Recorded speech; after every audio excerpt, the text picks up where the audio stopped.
que eu sabia que a concorrência era menor. Uma vez que eles não estavam na areia, tinha menos concorrência para a mesma oferta. Eu estava lá na areia vendendo. Quando chegava na terça-feira, eu tinha o dinheiro que eu ganhei no domingo, o dinheiro que eu ganhei na segunda e a possibilidade de ganhar dinheiro na terça. Eles não tinham o dinheiro que eles ganharam no domingo, eles não tinham ganhado nada na segunda e eles não tinham nada para investir para tentar ganhar na terça. Eu estava anos-luz à frente deles. E aquilo começou a formar em torno do Rick um diferencial e um instinto de liderança que começou a servir como base para os demais. A galera começou a me perguntar, como é que você faz? Como é que você vende? Como é que você consegue esses cálculos? Como é que você chegou nessa taxa de conversão? Como é que você conseguiu desenvolver esse controle para suportar tantos nãos? Eu comecei a contar para aquela galera e eu descobri que ensinar venda dava mais dinheiro que vender.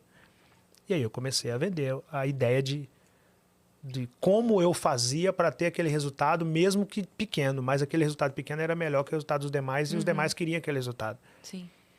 E eu tinha muita tranquilidade para fazer isso. Até o dia que eu tô lá vendendo água na praia, chega um turista, um grupo de turistas, um deles me pede uma água, tinha uma galera junto com ele.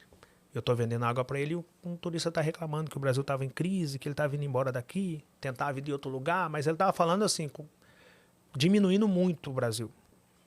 E aí eu ouvi aquilo tudo e em um dado momento eu viro para ele e falo, meu parceiro, o Brasil não tá nessa crise toda que você tá falando, não. Aquele cara levanta, começa a falar, cara, quem é você para falar de crise, cara? Você é a crise. Você é o retrato dela. Você tá com uma caixa de isopor com 50 quilos nas costas. Você deve pesar menos que essa caixa. Você é a crise. Acorda, eu rodei o mundo todo. Tô indo embora desse Brasil por causa de ignorância como você. Porque aqui no Brasil tem um cara que vende água, pensa que pode falar de crise. E o cara não sabia com quem ele tava falando. E eu na minha tranquilidade ali, ouvindo aquele cara falar aquilo. Quando ele terminou, eu agradeci o rapaz que tinha comprado a água, eu virei para ele e falei, meu parceiro, opinião não se discute, se é a sua eu tenho que respeitar. Se precisar de uma água enquanto estiver por aqui, me chame que eu trago para você. E fui saindo. Só que quando você não responde uma ofensa com outra ofensa, você ganha uma luta sem subir no ringue daquele cara, né? Quando você responde uma ofensa com outra ofensa, você se torna ofensor. E eu não consigo ofender. O Deus que eu conheço só me ensinou sobre amor. Eu só consigo amar. Então eu não subo no ringue dele. Eu que determino se eu subo no ringue dele ou não. Como eu não subi, fui saindo, ele não aceitou, eu saí, virou pro cara que eu vendi água e falou, esse neguinho pensa que pode falar de crise. Aí eu ouvi ele falando aquilo. Falei, quer saber? Eu vou falar de crise. O que eu mais enfrentei na vida foi crise. Não parei por nenhuma delas. Ok, não alcancei nada que pode ser considerado muito extraordinário, mas dentro do que eu me proponho a fazer e dentro, baseando do cenário que eu saí, eu já estou anos-luz melhor do que eu comecei. Vou falar de crise. Aí fui para casa e gravei o vídeo que ficou conhecido como vídeo da água. Caramba. Através de um ato de preconceito de um cara que falou que eu não poderia falar de crise. Eu gravei só por causa daquele cara. Não era um cara que estava gravando o vídeo para que através daquele vídeo, se algo acontecesse... Você nem sabia o que poderia acontecer. Não, tinha a menor noção. Mas a fé que eu tenho, hoje, né, baseado na fé que eu tenho, eu penso que naquele dia Deus falou, agora chegou a hora da promessa se manifestar na sua vida. É muito doido como às vezes a gente se depara com umas situações de, sei lá, uma ofensa, como você disse, ou um momento de raiva. Eu contei aqui outro dia que eu passei por um momento de raiva muito grande esse ano que me deu um start que eu não teria tido sem passar por aquele momento. E às vezes a gente não enxerga que vem desses momentos, sei lá, de tapa na cara, de desaforo, de sei lá, um clique, alguma coisa que você não sabe para onde vai ter o caminho depois. Eu costumo dizer que a vida é como se tivesse alguém com uma metralhadora, aquelas metralhadoras que joga bolinha de brinquedo, uma metralhadora te jogando limão. O tempo todo a vida tá te jogando limão, limão, limão, limão, limão, limão. E você fugindo dos limão, que para você limão é amargo, limão não dá isso, limão não dá aquilo. E eu comecei a pegar esses limão e fazer minhas limonadas dele. Então, quando você entende a ótica de pegar limão que a vida te dá e fazer limonada, ao invés de reclamar que a vida tá te dando limão, você entende a mágica de se alcançar o extraordinário. Que é olhar para onde tá todo mundo olhando e chegar ao que ninguém conseguiu ver ali. Eu poderia voar naquele cara porque ele me chamou de neguinho que vendia água. Isso é preconceito que não sei o quê, não ia resolver. Falta de controle emocional. Você apareceria no jornal à noite. Eu ia aparecer no jornal à noite e não ia resolver o meu problema. O que eu fiz com aquilo? Eu fiz daquilo uma oportunidade de mostrar para aquele cara que eu poderia sim ser um neguinho que vendia água com muito orgulho, inclusive. Sem falar de crise. Mas eu poderia também falar de crise. Eu poderia mostrar para ele que eu, apesar de estar naquele cenário, eu tinha conhecimento para estar ali. E pelo quão ele levantou a voz para tentar diminuir o que eu falei, eu mostrei para ele que ao invés de levantar a voz, muitas das vezes nós precisamos melhorar nossos argumentos. E aí eu tirei o argumento, saí da condição de vendedor e gravei um vídeo com argumento suficiente para mostrar para aquele cara que eu poderia falar do que eu quisesse, inclusive de crise. Que ano foi que você gravou o vídeo? Foi dia 28 de março de 2018. Mais precisamente. Caramba, que Então, virada de vida, né? Então aquele cara que a princípio tentou me diminuir, ele me deu um triplex. Ele me deu alguns imóveis em Belo Horizonte. Ele colocou minha filha em uma das escolas mais renomadas da América Latina. Ele me possibilitou ir em todos os continentes do mundo, em todos os estados brasileiros. Ele me deu várias capas de revista. Ele colocou 1 milhão na minha conta. Aquele cara não sabe o quão ele contribuiu comigo. Se não fosse aquele cara, talvez eu estava lá vendendo água até hoje, sem demérito nenhum. Que de vez em quando, quando eu tenho tempo, eu tô lá. Mas graças a um cara que tentou me diminuir e fez isso com um cara preparado, ele mostrou para mim que o mundo era maior do que a Copacabana. Perfeito. A minha curiosidade, quando você chegou nesse dia para gravar o vídeo, você preparou algum roteiro? Como é que foi esse momento? Você chegou em casa, botou celular... Porque para mim era muito simples, né? Falar de fazer algo honestamente no Brasil é muito simples. Tem muita coisa que dá para fazer. Não, mas o que eu quero dizer é assim, você já não tinha gravado vídeos antes? Não tinha gravado. Não, eu já tinha feito um ou outro vídeo, eu sempre tive muita facilidade em oratória. Eu sempre falei com muita facilidade. Então, fazer vídeo não era algo que para mim seria difícil.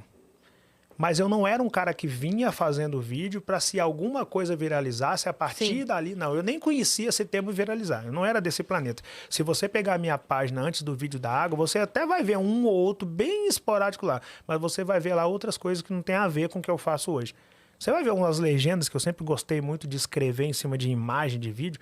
E eu sempre tive facilidade de fazer isso. Você vai até ver umas legendas fortes. Mas uma série de vídeos de pessoa que estava tentando... Não, eu não era esse cara. Eu tinha lugar para pagar, eu tinha outras coisas para fazer. Eu estava em outro cenário. Minha preocupação era vender. Você sabe o que foi que fez esse vídeo? Tipo assim, teve algum site, algum portal que publicou, que viralizou? Ou foi natural? Como é que foi isso? Não, esse vídeo, ele reuniu muito elemento de empreendedorismo. Muita coisa de empreendedorismo estava nesse vídeo. Só para quem não assistiu, explica pra galera, para quem perdeu esse vídeo. O que tinha no vídeo? Bom, esse vídeo ele falava basicamente que se você de fato quiser começar um negócio, você não precisa nem fazer empréstimo em banco para ter uma quantidade grande de recursos, você não precisa abrir mão de muita coisa, você não precisa mudar muitos hábitos para começar. Se você, por exemplo, tiver alguém que te empresta R$10 no máximo, ou se você tiver R$10 no bolso, você compra aí um saco de gelo, um pacote de gelo, um fardo de água, coloca nisso e vai para um semáforo, vai para a praia e vai vender sua água.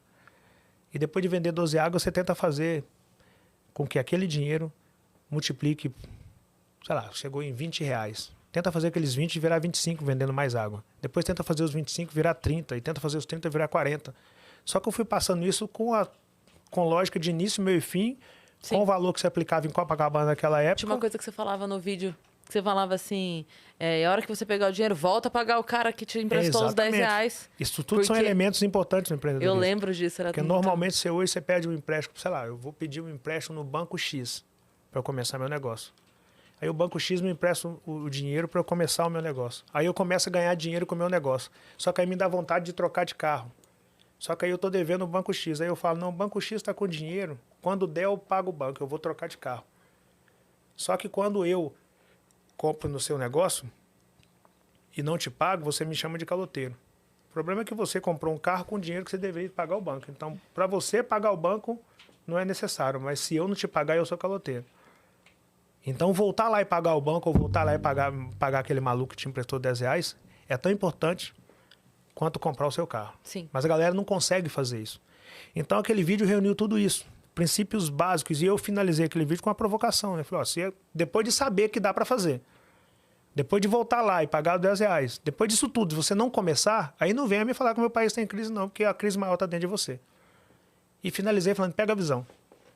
E aí aquilo foi espalhando. A galera começou a marcar o Flávio Augusto da Silva.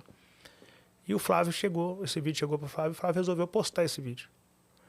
E aí esse vídeo ganhou uma conotação absurda, né? Que foi postado na página de Geração de Valor. E aí muita gente começou a me procurar, e aí, dali para lá vieram outros vídeos e as coisas foram fluindo.